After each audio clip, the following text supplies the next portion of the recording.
시간이 되었으므로 12월 25일 성탄 주일 오전 예배를 하나님께 드리겠습니다. 다시 묵상기도 드리겠습니다.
내가 잉태하여 아들을 낳으리니 그 이름을 예수라 하라.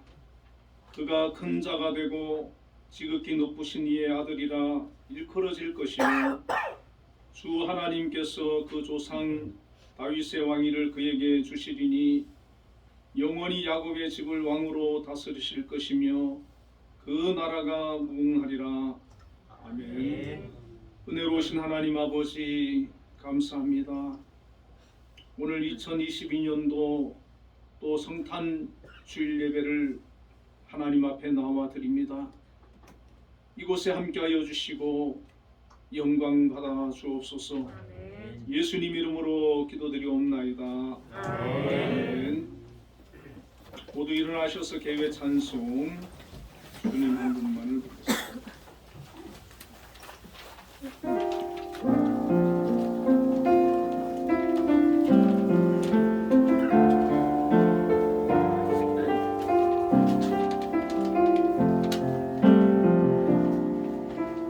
생명을 주신 주님 한 분만, 내게 구원을 주신 주님 한 분만,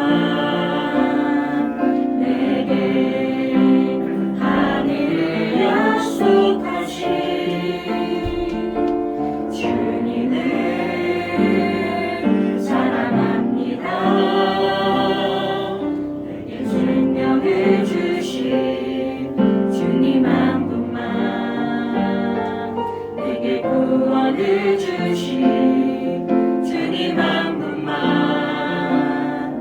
내게 하늘을 약속하신 주님을 사랑합니다.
사도신경으로 신앙 고백하시겠습니다. 전능하사 천지를 만드신 하나님 아버지를 내가 믿사오며 그의 아들 우리 주 예수 그리스도를 믿사오니 이는 성령으로 잉태하사 동정녀 마리아에 나시고 본디오 빌라도에게 고난을 받으사 십자가에 못 박혀 죽으시고 장사한 지 사흘 만에 죽은 자 가운데서 다시 살아나시며 하늘에 오르사 전능하신 하나님 편에 앉아 계시다가 저리로서 산자와 중자를 심판하러 오시리라. 성령을 믿사오며 거룩한 공예와 성도와 서로 교통하는 것과 죄를 사하여 주시는 것과 몸이 다시 사는 것과 영원히 사는 것을 믿사옵나이다. 아멘. 성시교도 119번 성탄절 1번을 교독하겠습니다.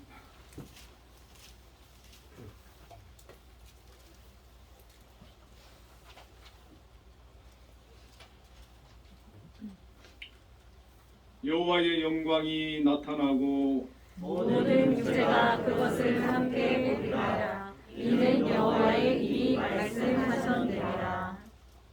베들레헴 에브라다야 너는 유다 족속 중에 작을지라도 이스라엘을 다스릴 자가 내게서 내게로 나올 것이라.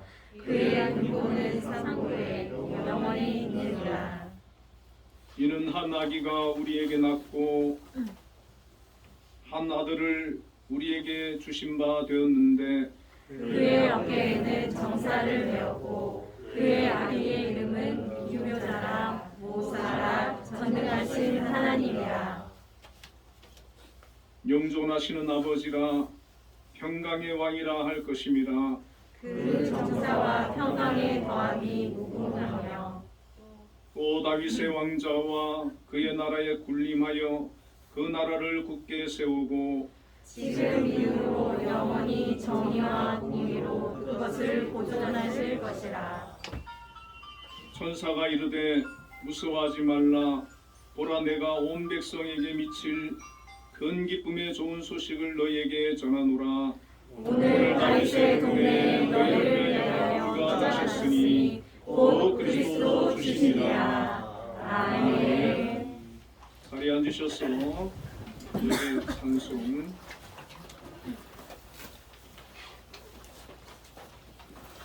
112장을 보겠습니다.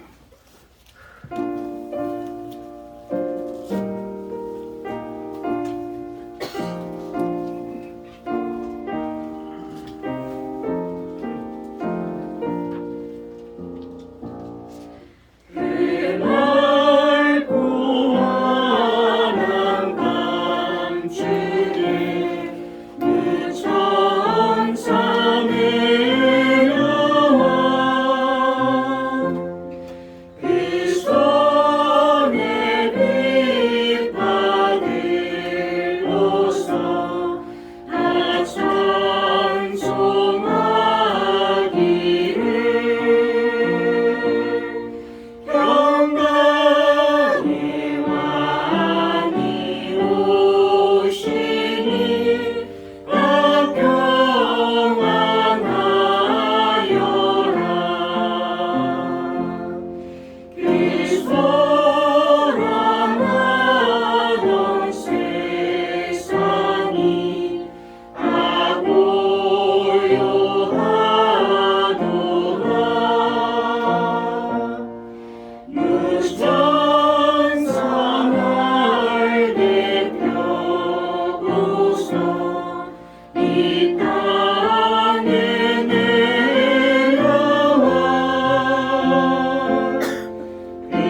기도하시겠습니다.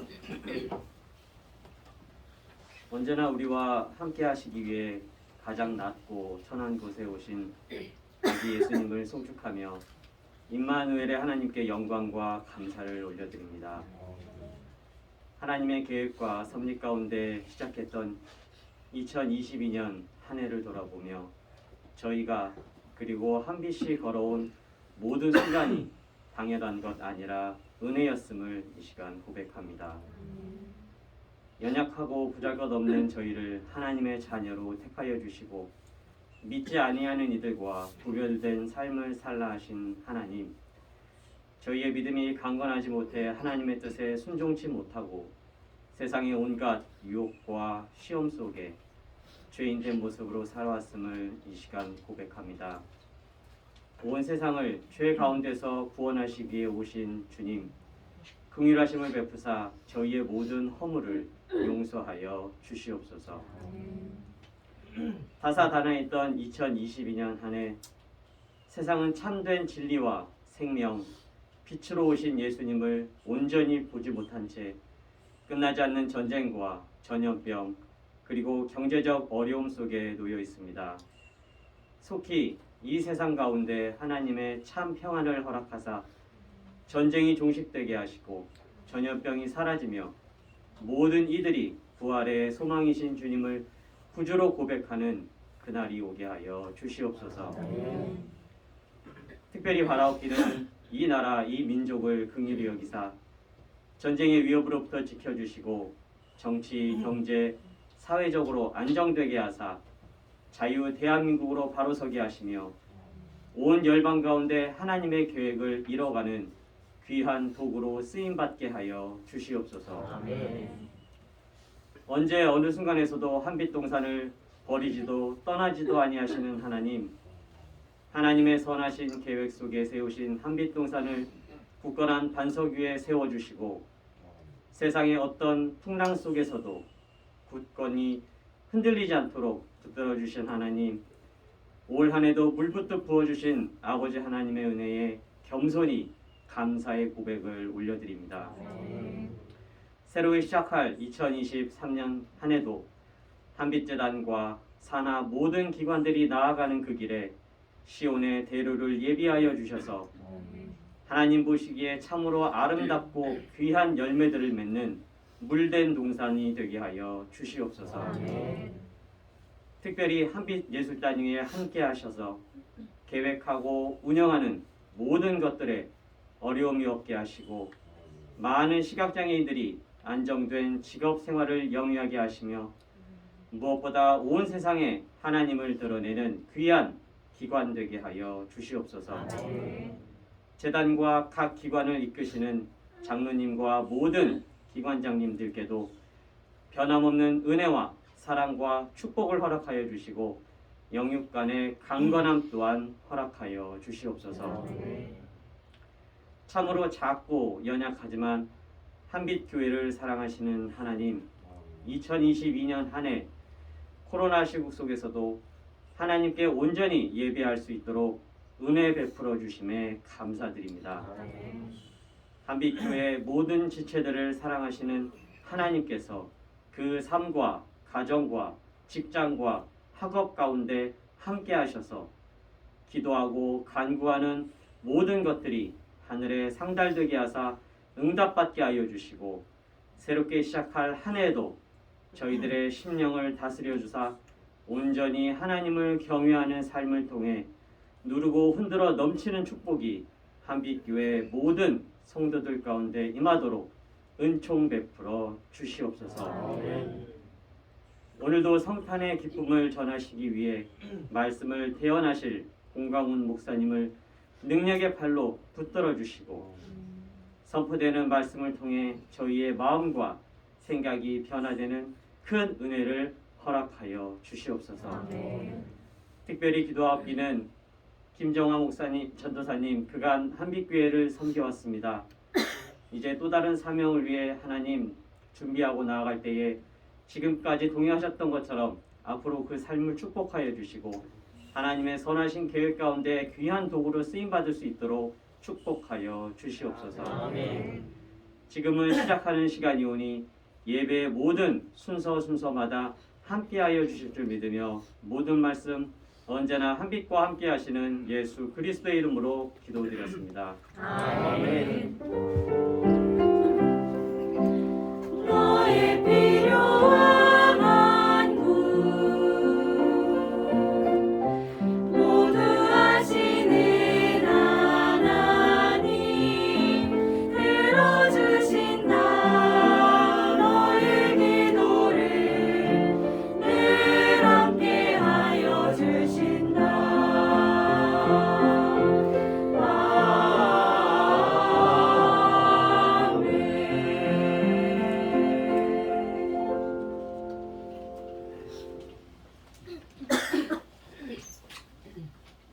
오늘 우리에게 주시는 하나님의 말씀은 누가복음 2장 10절부터 14절까지 말씀입니다. 누가복음 2장 10절부터 14절까지 말씀을 함께 합독하도록 하겠습니다. 천사가 이르되 무서워하지 말라. 보라 내가 온 백성에게 미칠 큰 기쁨의 좋은 소식을 너희에게 전하노라. 오늘 다윗의 동네에 너희를 위하여 구주가 나셨으니 곧 그리스도 주시니라.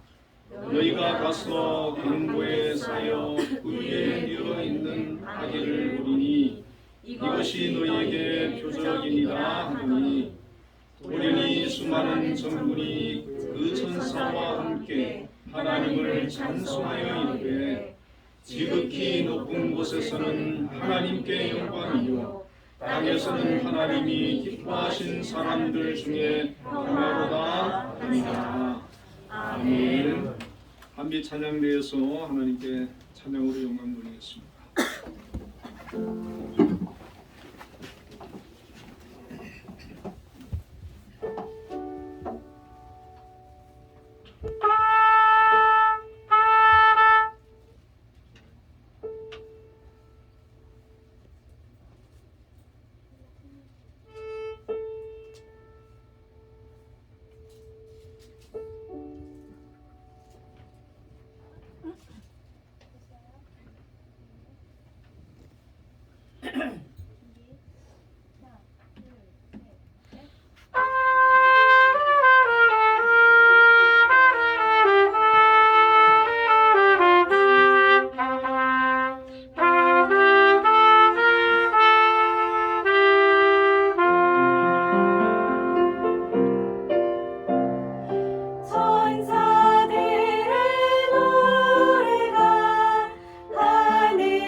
역시 성탄절이라 또 이렇게 악기가 동원되니까 더 좋은 것 같습니다. 우리 박민수 집사님 비올라, 우리 김우순 자매님의 트럼펫, 악기 두 개가 더 있는데 너무 좋은 것 같습니다. 우리 또 성가대원들 중에 지난주에 코로나 확진돼가지고 또 이렇게 잘 회복이 되신 분도 있고 아직 격리 중에 계신 분도 있는 것 같습니다. 위에서 기도해 주시고 오늘 또 기도에 많은 은혜 받았습니다. 자, 우리 인사 한번 나누겠습니다. 메리 크리스마스. 메리 크리스마스.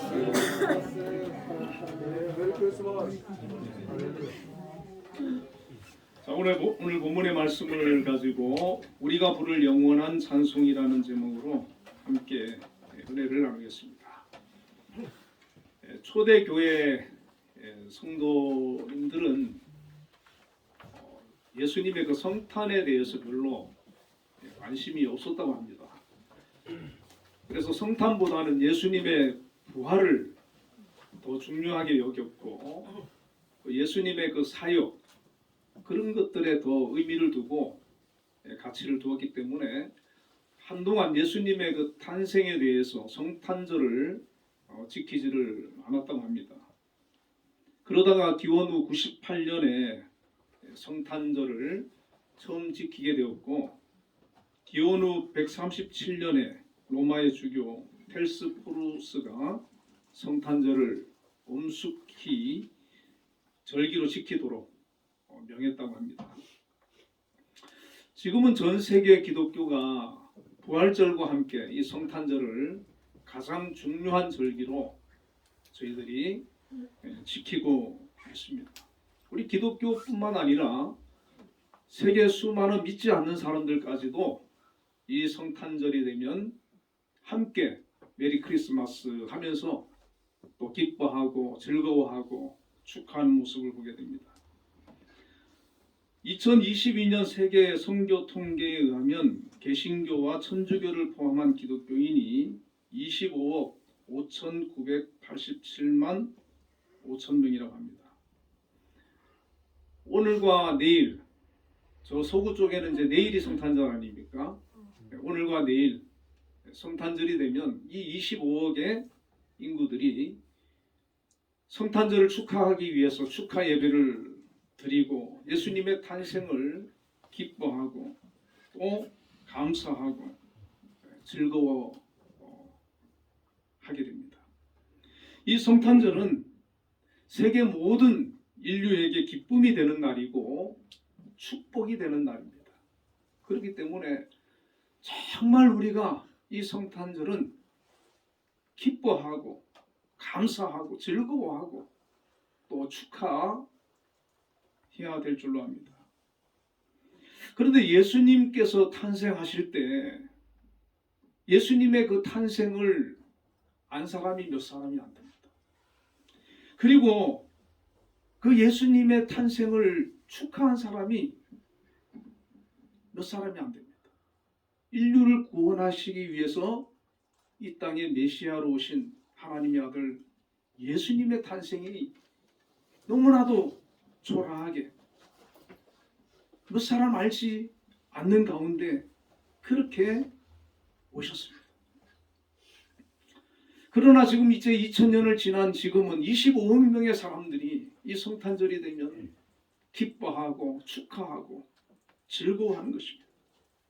그만큼 이 성탄은 하나님께서 우리를 향한 큰 사랑을 주신 날이고 선물을 주신 날이고 우리를 축복해 주신 그런 귀한 날이기 때문에 이 성탄이 수많은 사람들에게 즐거운 날이 되고 기쁜 날이 되고 축복이 되는 날이 되는 것입니다. 우리는 성탄절을 맞아서 예수님의 그 탄생에 쓰임받았던 두 사람을 생각해 보려고 합니다. 그리고 예수님의 그 탄생을 가장 먼저 축하했던 목자들 그리고 천사들의 찬송을 통해서 은혜를 나누려고 합니다. 먼저 첫 번째 마리아를 우리가 생각해 볼 수 있습니다.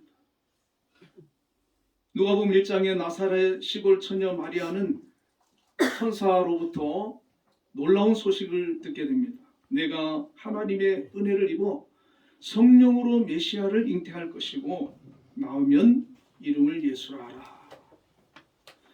그리고 그가 큰 자가 되고 지극히 높으신 이의 아들이라 일컬어질 것이요 주 하나님께서 그 조상 다윗의 왕위를 그에게 주시리니 영원히 야곱의 집을 왕으로 다스리실 것이며 그 나라가 무궁하리라 라고 하는 엄청난 말을 이 마리아가 듣게 되었습니다. 그 당시 이스라엘 백성들은 메시아를 대망하고 있었습니다. 메시아를 기다리고 있었습니다. 마리아 역시 메시아가 오셔서 우리 나라를, 우리 백성을 구원해 주기를 소망하며 기다리고 있었을 것입니다.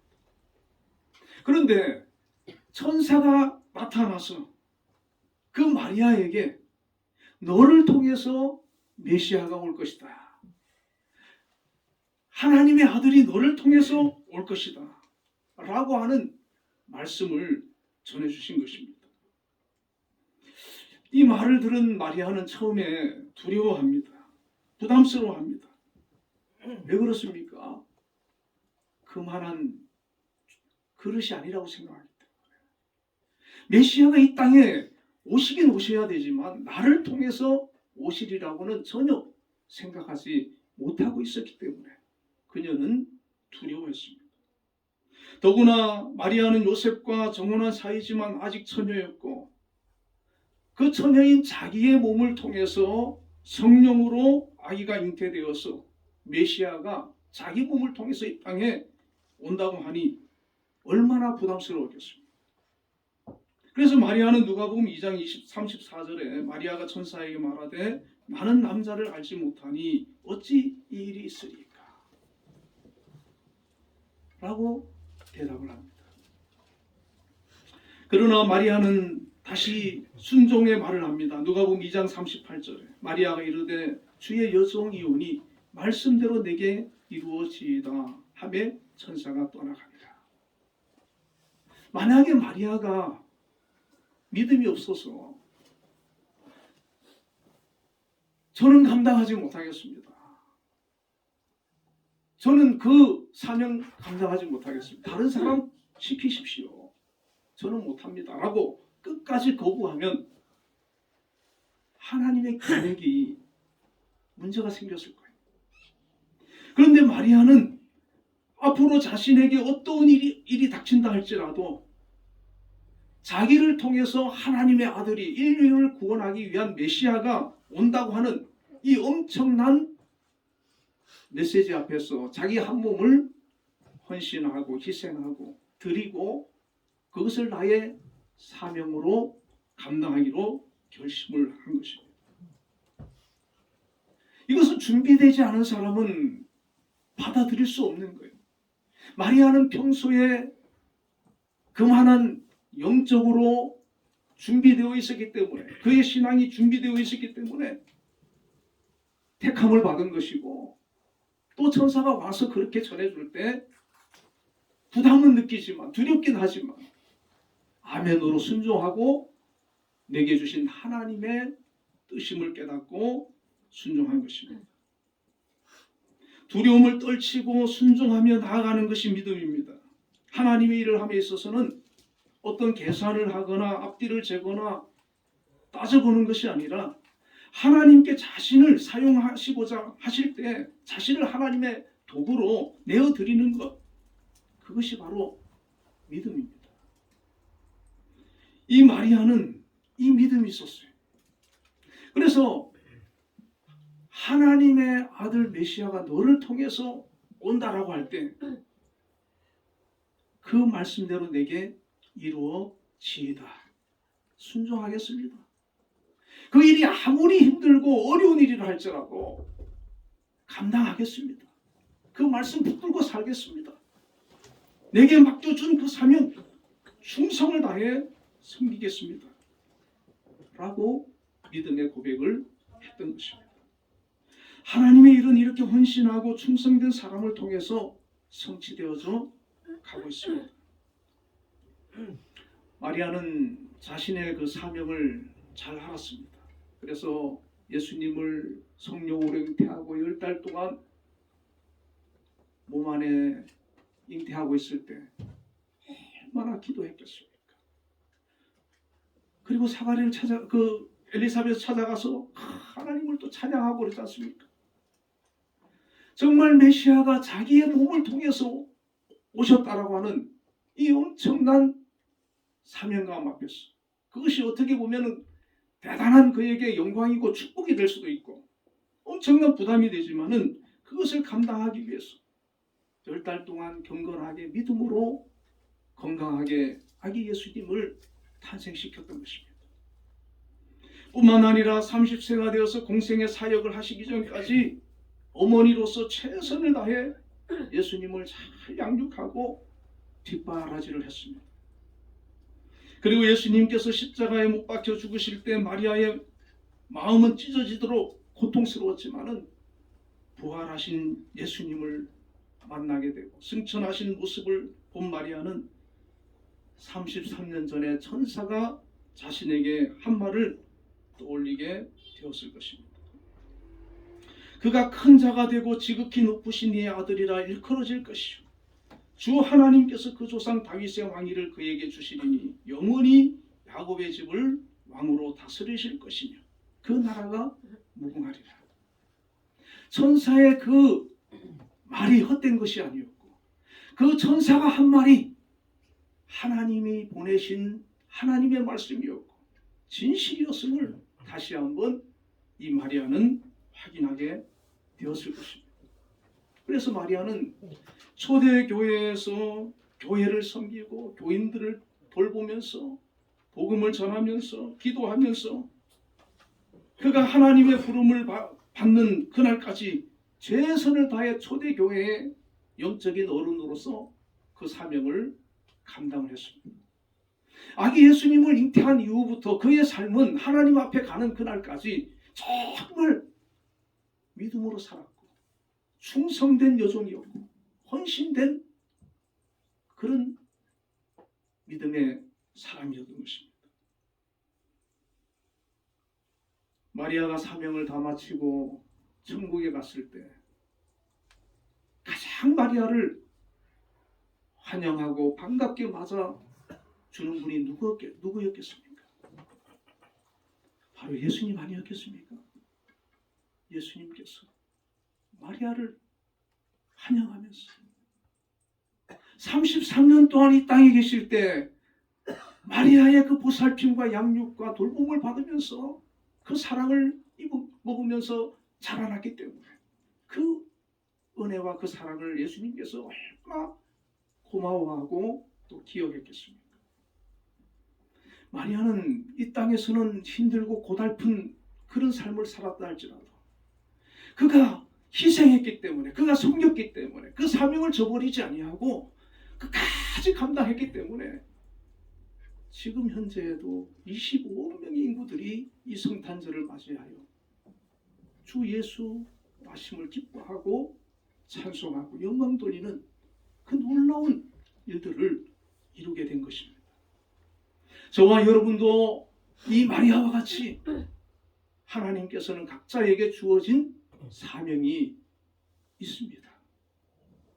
우리가 예배자로서 하나님을 섬기는 것뿐만 아니라 나의 가정에서, 나의 삶의 터전에서, 직장에서 수많은 사람들을 만나는 그 가운데에서 하나님의 자녀로 부름을 받았기 때문에 그 사명 감당하면서 예수의 그 사랑을 전파하며 복음을 전파하며 함께 저들을 주님 앞으로 인도해가는 그런 믿음의 모습이 우리에게 있어야 될 줄로 압니다. 두 번째는 요셉입니다. 복음서 저자 중에 하나인 마태는 예수님의 탄생 기사를 기록하면서 요셉에 대한 이야기를 언급하고 있습니다. 예수님의 탄생에 있어서 요셉은 없어서는 안 될 아주 중요한 인물입니다.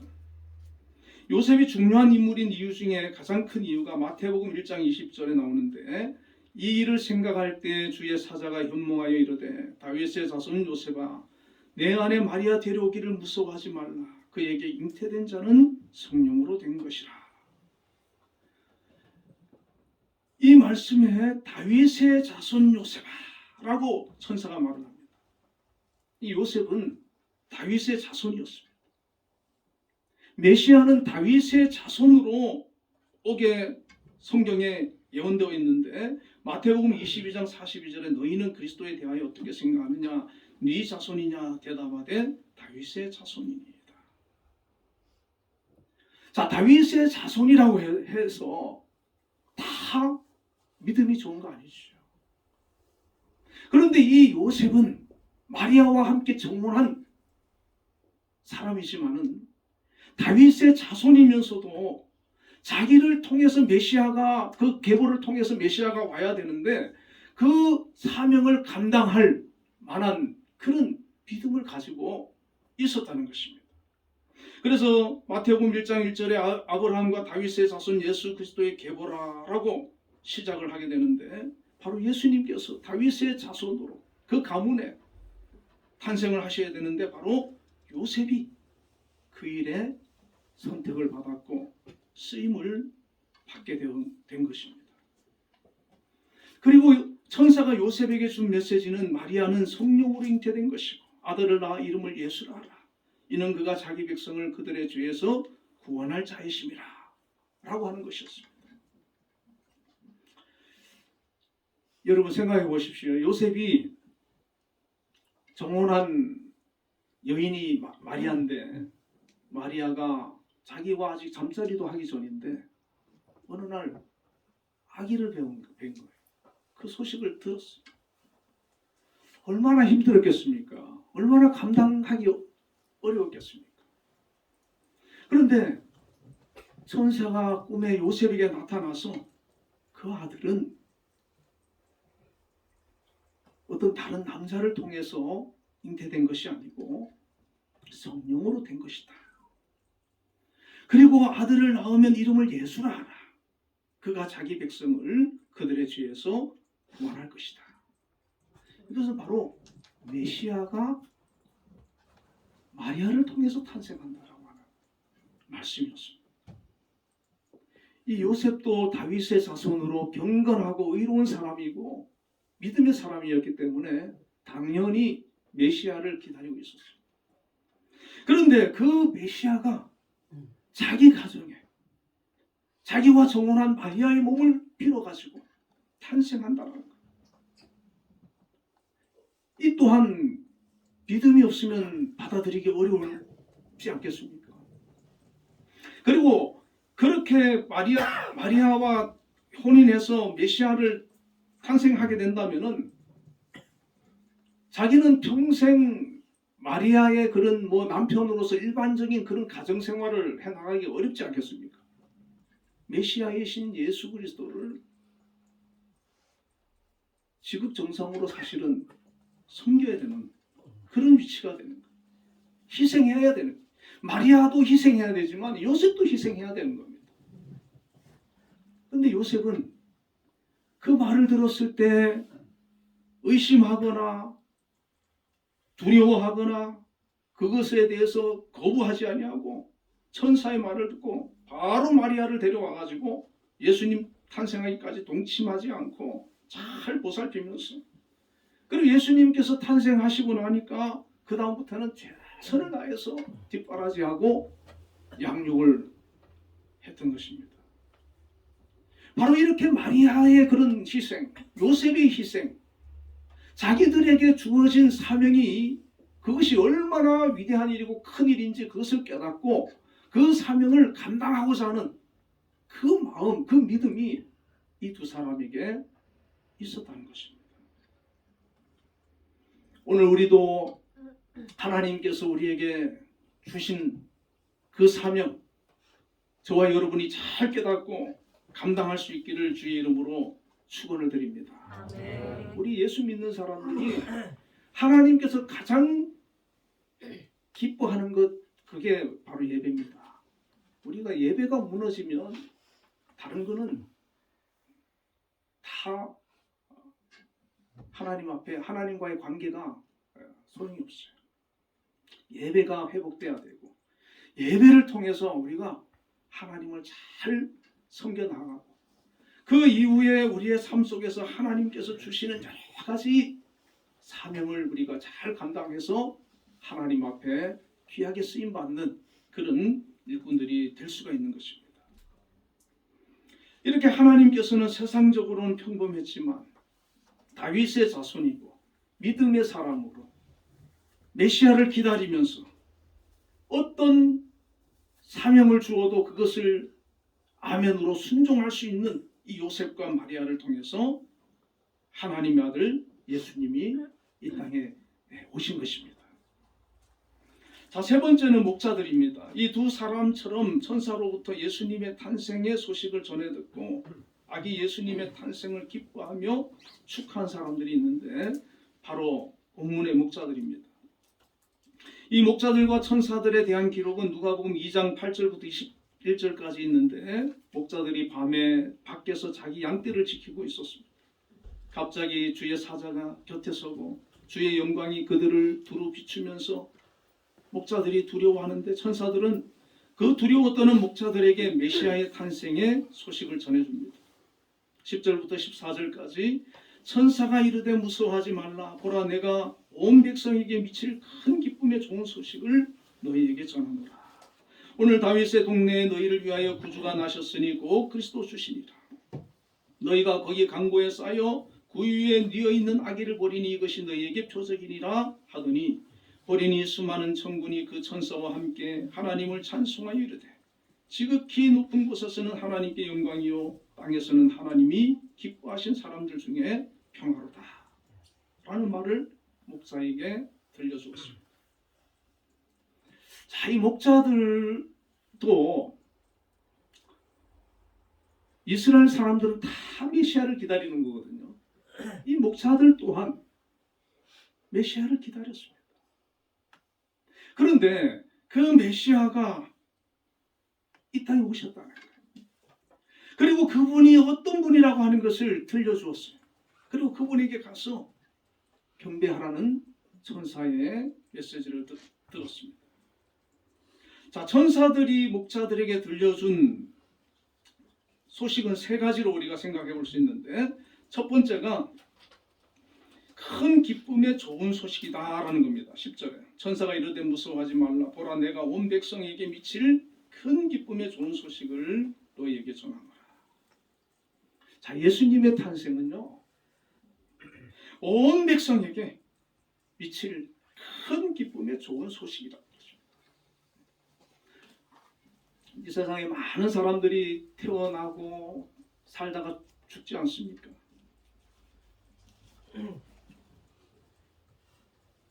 그들에게 천사가 나타나가지고 큰 기쁨의 좋은 소식이라고 얘기하지 않습니다. 그런데 예수님이 태어나자 천사가 목자들에게 와서 큰 기쁨의 좋은 소식이다 라고 말을 해준 것입니다. 여러분, 이 성탄절은 하나님께서 우리에게 주신 큰 기쁨의 좋은 소식이 되는 것을 여러분 믿으시길 바랍니다. 이거 믿어야 돼요. 하나님께서 나에게 주신 가장 큰 선물이구나. 가장 좋은 선물이구나. 가장 우리가 기뻐하고 즐거워해야 될 선물이 바로 성탄의 소식이구나. 이것을 우리가 깨달아야 되는 것입니다. 이거 못 깨달으면 우리는 믿음 생활 잘할 수가 없어요. 이거 알지 못하면 우리가 믿음으로 살 수가 없어요. 하나님 믿는 거 너무 힘듭니다. 그러나 이것을 깨닫는 사람은 그날 이후로 은혜 받은 사람이 되는 것이고 그날 이후로 성령의 사람이 되는 것이고 믿음의 사람이 되는 것이고 이것을 깨달은 날 이후로는 정말 즐거워서 기뻐서 우리가 주님을 섬기고 예배드리고 하나님 앞에 영광 돌리는 그런 삶을 살 수가 있는 거예요. 여러분, 이 목자들은 이 소식을 듣고 나서 평생 하나님을 찬양하며 이 말씀 붙들고 살았지 않겠습니까? 나중에 후에 예수님께서 그 사역을 감당하시고 만약에 이 사람들이 초대교회까지 살았다고 한다면은 그 초대교회 일원으로서 정말 여러분이 누가복음은 누가가 기록했는데 이 누가가 물론 마리아와 요셉을 통해서 또 이렇게 또 뭐 전해 들을 수도 있겠지만은 이 목자를 통해 가지고도 전해 들을 수도 있지 않겠어요? 그래서 이 기록된 건 있을 수도 있지 않겠어요? 너무나도 분명하고 너무나도 큰 귀한 소식이기 때문에 이것을 살면서 수많은 사람들에게 전하면서 그 메시아의 탄생을 알리지 않았겠습니까? 오늘 이 목자와 같은 사람들이 이 세상에 많이 있기 때문에 오늘 25억 명의 사람들이 예수님의 탄생을 축하하고 기뻐하는데 동참할 수가 있는 것입니다. 오늘 우리가 이 성탄에 함께 교회에 와서 축하하면서 예배를 드릴 수가 있는 것입니다. 자, 이 큰 기쁨의 소식은 바로 무엇이었느냐? 11절에 오늘 다윗의 동네에 너희를 위하여 구주가 나셨으니 곧 그리스도 주시니라. 천사가 큰 기쁨의 소식이 있다. 그 큰 기쁨의 소식은, 좋은 소식은 너희를 위하여 구주가 나셨다. 그가 곧 그리스도 주시니라 라고 하는 것입니다. 예수님은 그냥 오신 게 아니에요. 우리의 구주로 오셨습니다. 그리스도로 오셨습니다. 구주는 구세주를 말합니다. 구세주는 인류를 죄악과 파멸의 상태에서 구원하시는 하나님을 가리키는 말입니다. 그 인류를 구원할 구세주가 오늘 태어났다는 겁니다. 우리가 성경을 보면 하나님께서는 계속해서 메시아 예언을 하고 있는데 처음에는 여자의 후손으로 올 것이라고 하셨다가 후에 아브라함의 후손이라 올 것이라고 하시고 그리고 유다 자손으로 또 다윗의 자손으로 올 것이라고 하시면서 범위를 좁혀 나가셨습니다. 그리고 마침내 오신 거예요. 그 구약의 창세기 3장부터 예언된 메시아의 예언이 마침내 이루어진 겁니다. 그리고 메시아가 어떤 일을 할 것이고 그의 성품이 어떠할지에 대해 구약에 수많은 예언의 말씀이 있는데 그 중에 가장 뚜렷한 메시아 예언 중에 하나가 이사야 53장 아닙니까? 4절과 6절에 이렇게 예언을 하고 있습니다. 그는 실로 우리의 질고를 지고 우리의 슬픔을 당하였거늘 우리는 생각하기를 그는 징벌을 받아 하나님께 맞으며 고난을 당한다 하였노라. 그가 찔림은 우리의 허물 때문이요 그가 상함은 우리의 죄악 때문이라. 그가 징계를 받음으로 우리는 평화를 누리고 그가 채찍에 맞음으로 우리는 나음을 받았도다. 우리는 다 양 같아서 그릇 행하여 각기 제 길로 갔거늘 여호와께서는 우리 모두의 죄악을 그에게 담당시키셨도다. 자, 이것 때문에 예수님이 우리에게 큰 기쁨의 소식이 되는 거예요. 물론 예수님이 오셔서 병자도 고치고 죄인들의 친구도 되어주시고 위로의 말씀도 해주시고 예수님을 만나는 사람마다 문제가 해결되고 그 마음에 평안을 얻고 회복의 역사들이 일어났습니다. 그러나 그러한 것들은 우리가 예수님이 아니라도 다른 방법으로도 어느 정도 해결할 수가 있는 것들이에요. 내가 몸이 아프면 병원 가서 치료받을 수도 있고 위로를 받고 싶을 때는 좋은 사람을 통해서 위로를 받을 수도 있어요. 물질이 필요한 것은 도움을 통해서도 할 수 있어요. 그러나 우리의 죄의 문제를 해결해 주시고 우리를 구원하기 위해서 자기 자신을 내어놓기 위해서 희생드리기 위해서 오신 분은 바로 예수 그리스도밖에 없다는 것입니다. 그는 우리를 대신해서 질고를 지고 징벌을 받고 채찍을 맞고 고난을 받기 위해 오셔서 우리의 죄악을 담당하기 하셨다는 겁니다. 히브리서 9장 28절에 이와 같이 그리스도도 많은 사람의 죄를 담당하시려고 단번에 들이신 바 되셨고 구원에 이르게 하기 위하여 죄와 상관없이 자기를 바라는 자들에게 두 번째 나타나시리라. 예수님께서는 우리 인류의 죄를 해결하기 위해서 죄와 사망 가운데에서 우리를 구원하기 위해서 자신이 제물이 되어 죽으시기 위해서 이 땅에 오셨다는 겁니다. 그래서 이것이 성탄이에요. 거룩한 탄생. 메리 크리스마스가 되는 겁니다. 예수님 아니고는 우리 죄를 용서받고 하나님의 자녀로 천국 백성으로 우리가 나아갈 수 없는데 예수님이 그 일을 해결해 주기 위해서 이 땅에 오셨어. 우리의 구세주가 되셨어. 나의 죄를 해결해 주셨고 우리를 죄 가운데에서 구원해 주셨기 때문에 성탄이 되 가장 기쁜 소식이고 복음이 되는 것입니다. 바로 이 목자들에게 천사들이 그 사실을 알려준 거예요. 그리고 11절에 보면 오늘 다윗의 동네에 너희를 위하여 라고 이렇게 말씀합니다. 10절에서는 온 백성에게 미칠 것이라고 말합니다. 다윗의 동네에 너희를 위하여서도 예수님이 탄생하셨지만 이것은 온 백성에게 미칠 그런 기쁜 소식이라는 것입니다. 예수님의 그 탄생은, 메시아의 탄생은 이스라엘 사람들에게만 좋은 소식이 아니라는 것입니다. 온 인류에게 좋은 소식이 됩니다. 전 세계. 제가 소두에 25억 명의 기독교인이 있다고 그랬지 않습니까? 그 기독교인이 지금 미국에도 있을 거고 아프리카에도 있을 거고 세계 곳곳에 흩어져 있는데 모든 사람에게 다 기쁜 소식이 되는 거예요. 사도행전 2장 21절에 누구든지 주의 이름을 부르는 자는 구원을 받으리라 그렇게 말씀합니다. 성경에 죄를 범한 사람은 누구든지 심판을 받고 형벌을 받는데 그 심판에서 그 형벌에서 구원받는 유일한 길이 바로 주의 이름을 부르는 거죠. 주의 이름을 부른다는 게 뭐겠어요? 나의 구주로 믿고 영접하는 걸 말합니다.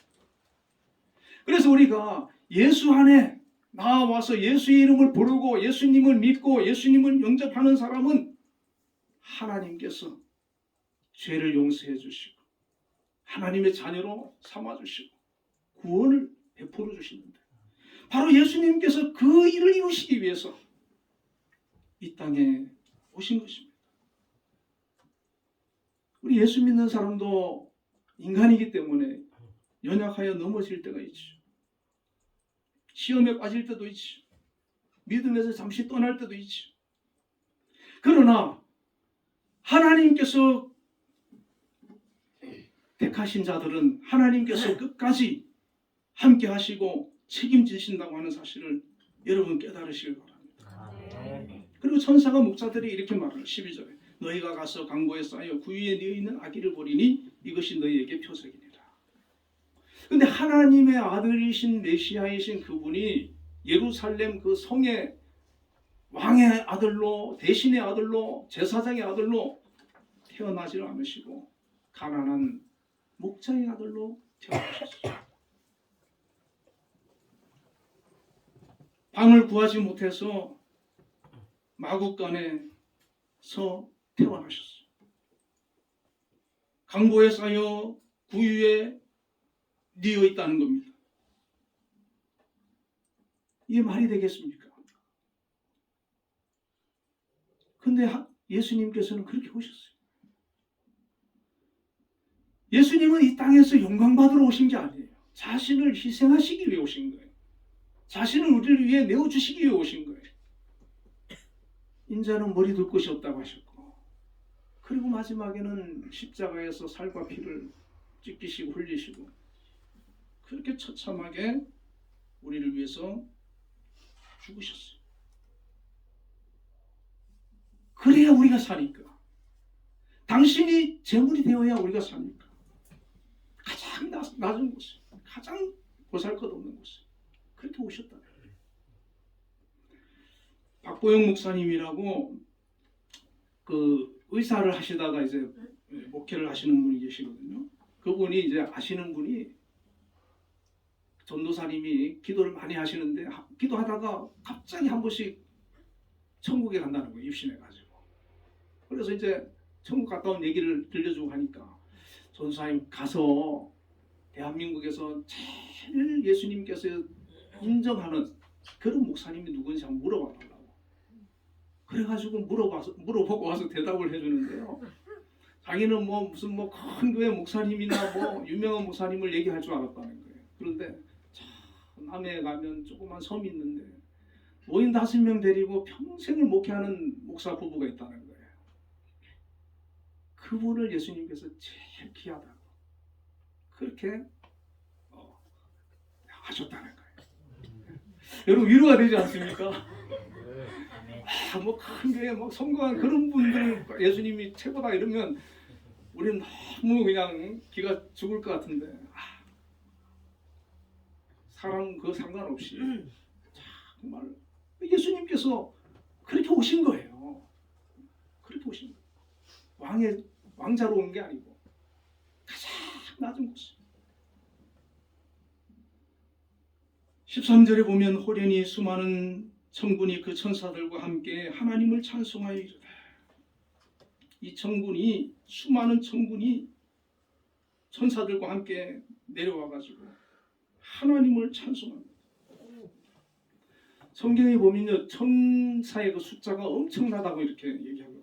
이 수많은 천사들이 와가지고 하나님을 찬송하는 예수님의 탄생 소식을 전하여 준 그 천사와 함께 예수님의 그 탄생하는 날 천군 천사들이 내려와서 하나님을 찬송하는 하나님. 왜 그렇습니까? 예수님은 천국에 계실 때 이 천사들이 수종 들던 분 아닙니까? 자기들이 모시고 수종 들던 그분이 가장 낮고 낮은 인간의 몸으로 가난한 목수의 아들로 마국간에서도 태어나가지고 말구 위에 있는 그 순간에 천사들은 기뻐서 막 찬양하면서 하나님께 영광 돌리는 거예요. 이 천사들은 너무나 잘하는 거예요. 그분이 어떤 분이고 그분이 왜 이 땅에 오셨고 그분이 이루는 것이 무엇인지 그걸 다 아는 거예요. 그러니까 이 천사는 하나님의 그 사랑을 찬송하는 것이고 자기 몸을 맞추어서 인간의 몸으로 이 땅에 오신 그 예수님을 찬양하는 것이고 천사들은 아니까 찬송하지 않을 수가 없는 겁니다. 저와 여러분도 마찬가지예요. 우리가 정말 믿음의 세계로 들어가지 못하고 믿음의 눈을 뜨지 못하고 정말 하나님께서 우리에게 베풀어 주신 이 놀라운 은혜와 선물을 알지 못하면 우리는 감사할 수 없어요. 찬양할 수 없어요. 예배드리는 힘들어요. 그러나 이것을 깨닫고 나면은 이것을 분명히 알고 나면 체험되어지고 나면 확신하게 되면 기쁨으로 우리가 찬양하게 되는 겁니다. 감사함으로 찬양하게 되는 겁니다. 정말 영광을 돌릴 수 있게 됩니다.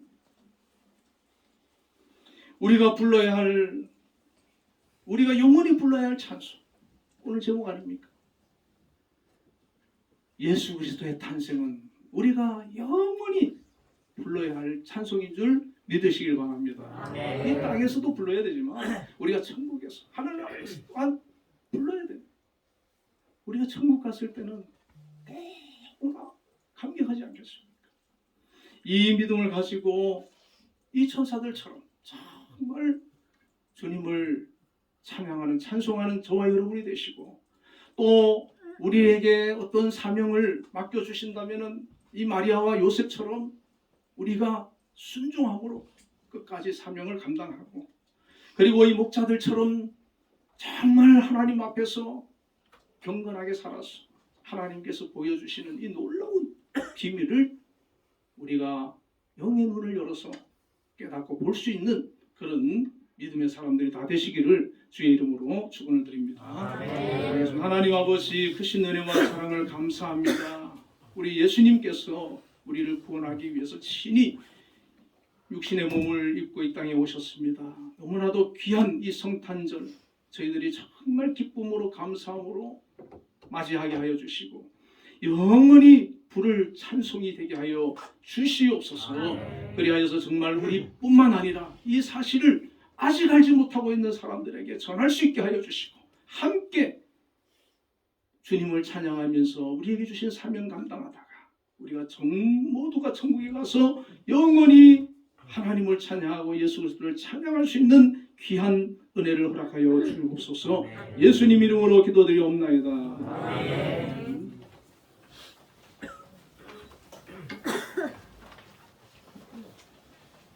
응답 찬양 122장을 보겠습니다.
아버지 크신 은혜와 사랑을 감사합니다. 오늘도 주일이지만 특별히 우리 주님께서 탄생하신 성탄절 예배를 함께 드리게 되었습니다. 우리 성도님들 또 이렇게 하나님 앞에 나와 예배자로서 또 성탄을 축하하면서 함께 예배를 드리게 하심을 감사합니다. 이 마리아처럼 요셉처럼 목자들처럼 정말 우리 주님의 그 성탄을 기뻐하고 감사하고 또 전할 수 있는 귀한 믿음을 허락하여 주시옵소서. 아멘. 아버지 하나님, 또 오늘 귀한 예물 감사함으로 믿음으로 드렸습니다. 11조를 하나님 앞에 구별하여 드렸사오니 하나님 기억하여 주시고 드린 모든 손길 위에 은혜를 더하여 주시옵소서. 아멘. 정말 아버지 하나님, 일할 수 있는 귀한 직장을 허락하여 주시고 아버지 하나님께서 함께해 주심을 감사합니다. 특별히 우리 한빛재단을 하나님께서 세우시고 오늘까지 함께해 주시며 인도하여 주심을 감사합니다. 우리 성도님들 또 한빛재단에 소속되어서 이렇게 열심히 주어진 사역을 감당하고 있사오니 하나님 건강 주시고 지혜 주시고 능력 주셔서 맡은 바 일을 잘 감당해 나갈 수 있도록 함께하여 주옵소서. 특별히 우리 한빛재단을 이끄시는 우리 김양수 장로님, 하나님께서 축복하여 주시고 은혜 베풀어 주시고 건강을 더하여 주시고 지혜를 더하여 주시고 아버지 하나님 모든 계획하고 결정하고 판단한 것 위에 하나님께서 함께하여 주셔서 아름다운 결실을 맺어나갈 수 있도록 역사하여 주시옵소서. 각 기관장으로 세우신 분들도 계십니다. 정말 아버지 기관을 잘 이끌어갈 수 있는 지혜와 믿음과 능력을 더하여 주시옵소서. 또 한빛교회를 세우시고 아버지 하나님 신 목사님과 두 분 장로님 또 권사님 만주 집사님 여러 집사님과 성도들 여기까지 정말 아버지 하나님 기도하며 믿음으로 교회를 지켜나가고 있습니다. 하나님께서 늘 붙들어 주시고 성령 충만한 교회가 되게 하시고 하나님이 기뻐하시는 교회가 되게 하시고 영광 받으시는 교회가 되게 하여 주시며 사명 잘 감당할 수 있는 교회가 되게 하여 주시옵소서. 아버지 하나님 또한 감사의 힘을 믿음으로 드렸습니다. 또 성탄 감사 예배 드린 손길들도 있습니다. 하나님 기억하여 주시고 정말 그 마음에 큰 기쁨과 은혜와 평강이 넘치게 하여 주시고 주님과 남은 생에 동행하게 하시며 믿음으로 승리자가 되게 하시고 주신 사명 잘 감당하게 하시고 아버지 하나님 또한 맡겨준 모든 일들 위에 하나님께서 함께 해주셔서 아름다운 열매를 맺을 수 있도록 도와주시고 각 가정과 자녀들 하나님 축복하여 주시옵소서. 또한 주저 은금 드린 손길들도 있사오니 하나님 기억하여 주시고 한 주간도 지키시며 동행하여 주시고 믿음으로 승리케 하여 주옵소서. 예수님 이름으로 감사하며 기도드리옵나이다. 아멘. 네, 교회 소식 알려드리겠습니다. 우리 옆에 분들과 인사를 한번 나누겠습니다. 예수님 안에서 사랑합니다. 예수님 안에서 사랑합니다. 네, 오늘 성탄절 예배고요. 그리고 이제 12월 31일은 또 송구영신 예배가 있지 않습니까? 12시에 예배를 드리게 되겠습니다. 성도님 미리 오셔서 이렇게 예배를 준비해 주시기를 바랍니다.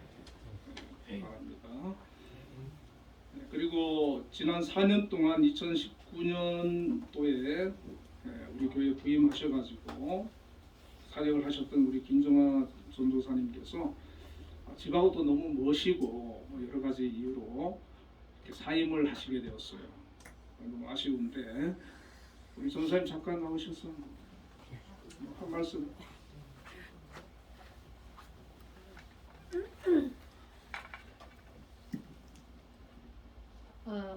할렐루야.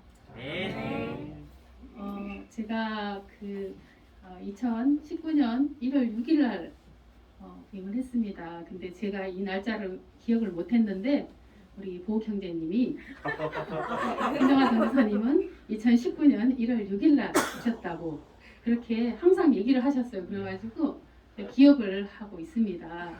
근데 제가 그때 이제 한빛교회에 올 때 저희 남편이 이제 소천한 지 한 7개월 좀 지난 아직까지도 남편 얘기만 하면 이렇게 목이 메입니다. 시점이었는데 한빛교회에 제가 보내신 하나님 너무 감사한 거예요. 왜냐하면 예배 드릴 때마다 그렇게 감동일 수가 없어요.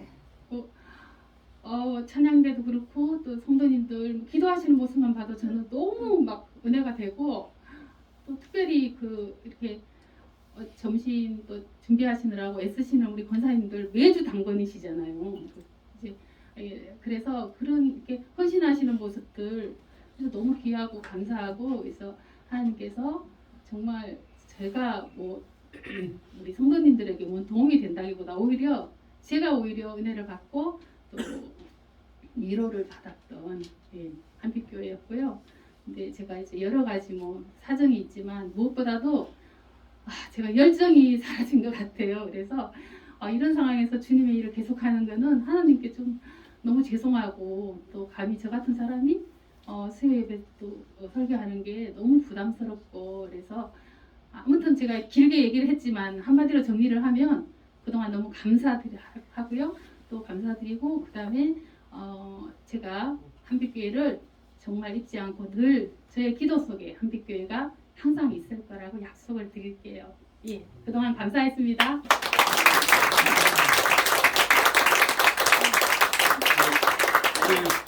너무 참 성품도 좋으시고 참 겸손하시고 좋으신 분이시라 앞으로 좋은 또 사역 지도 하나님께서 또 허락해 주시고 모든 부분에 함께 해주실 줄 믿습니다. 네, 우리 김정아 전사님 사임을 하시게 돼가지고 또 새로 1월 달부터 사역을 하시는 우리 김영아 전도사님이 1월부터 이제 부임을 하시게 되는데 앞으로 좀 나와주시기 바랍니다. 네. 우리 전도사님 한 말씀 하시겠어요? 샬롬. 반갑습니다. 네, 저는 김영아 전도사고요. 먼저 계신 분하고 너무 이름이 비슷해서 되게 좋았어요. 저는 의정부에서 와요.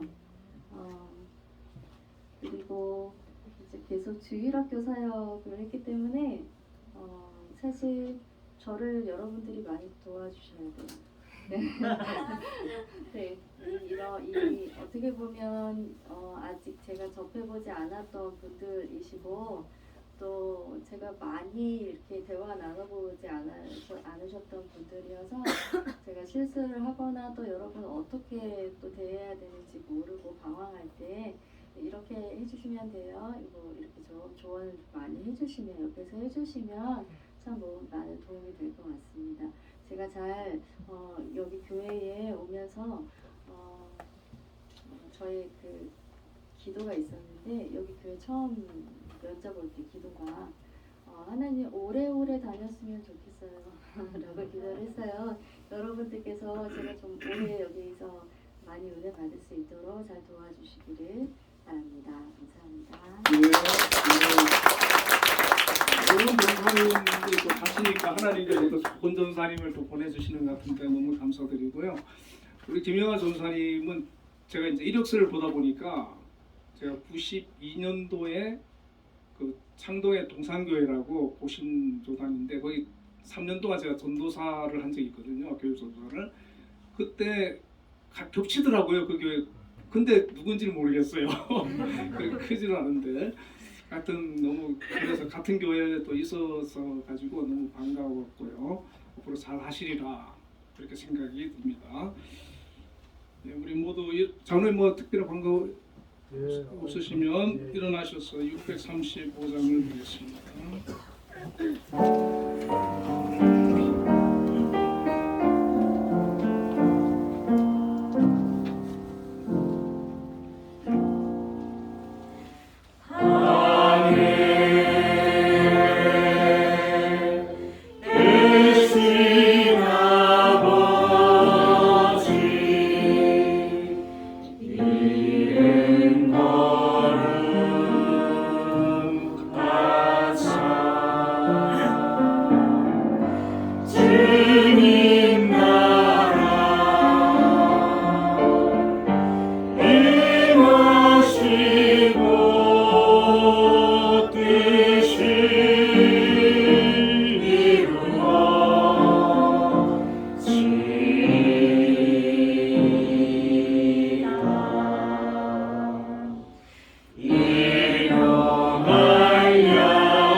주사 은혜 베푸시기를 원하며 여호와는 그 얼굴을 내게로 향하여 드사 평강 주시기를 원하노라. 아멘. 지금은 우리 주 예수 그리스도의 크신 은혜와 하나님의 극진하신 사랑과 성령님의 교통하심이 오늘도 주일 예배로 또 성탄 감사 예배로 하나님 앞에 나와 예배자로 서서 영광 돌린 우리 한빛교회 모든 성도님들 위해 지금부터 영원까지 함께 계시기를 축원하옵나이다. 아멘.